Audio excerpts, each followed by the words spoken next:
Luis Rodriguez, the uncle of the missing child. Luis, first of all, our hearts go out to you. We want to be helpful.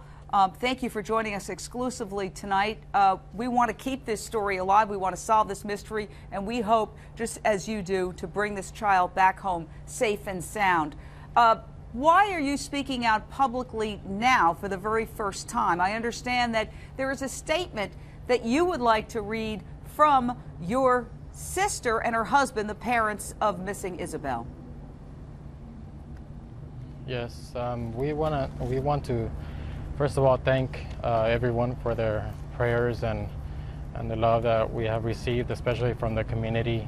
All their prayers. We want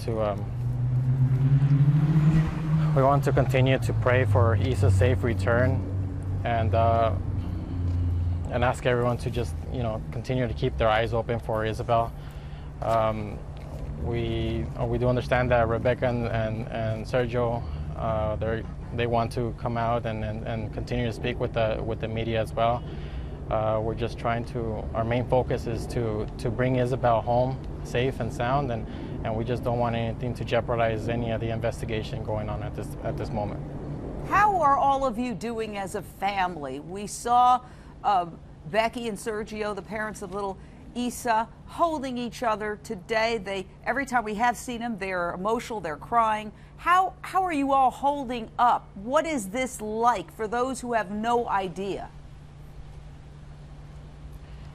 This is just something that, it's something that you never think it could happen to you. You wish that it doesn't happen to you, and you think that it's never going to happen to you, but it's just a feeling that you never want to go through. It's just very hard for the family. We're trying to be everybody close together and support for what's going on. It must seem like just a terrible dream, and I've heard people, I've interviewed many people who have lost their children, whose children have disappeared, and they say it's like a nightmare. They wake up to a nightmare and they keep thinking they're going to wake up and it's going to all be a dream, and it never is. Do you feel a little bit like that, Luis? Absolutely, and it's the whole family that's going through the same thing.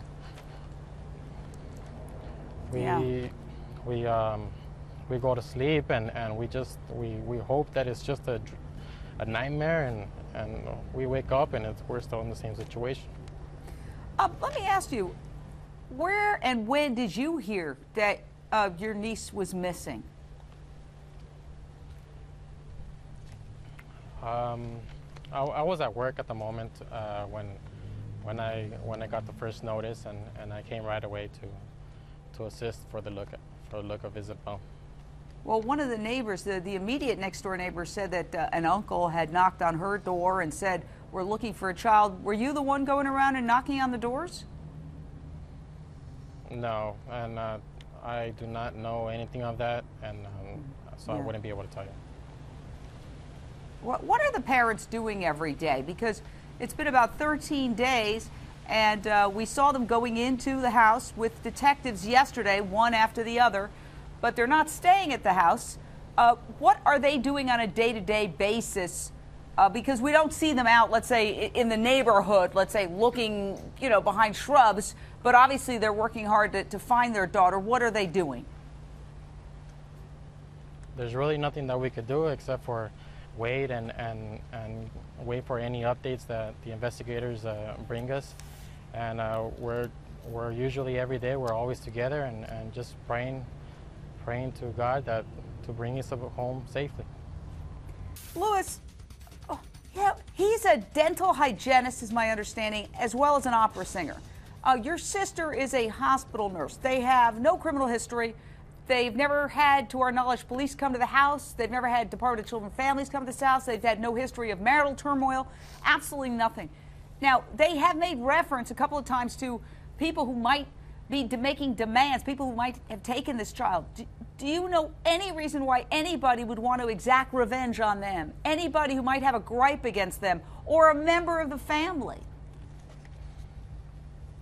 No, we don't know anybody who would even think about doing something like that, and especially the family. The family is very close, and there's really no reason why anybody would want to commit some type of act like that.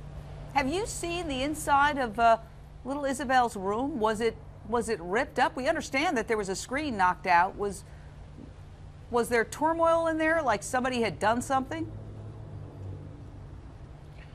At the moment, I can't really discuss in regards to anything inside the house, so I wouldn't be able to tell you at this time. All right. Well, how are the brothers doing? I saw one older brother. He looked maybe to be about 11 or 12. He went into the house yesterday with detectives, and I understand there's another brother. How old are those boys exactly, and how are they holding up?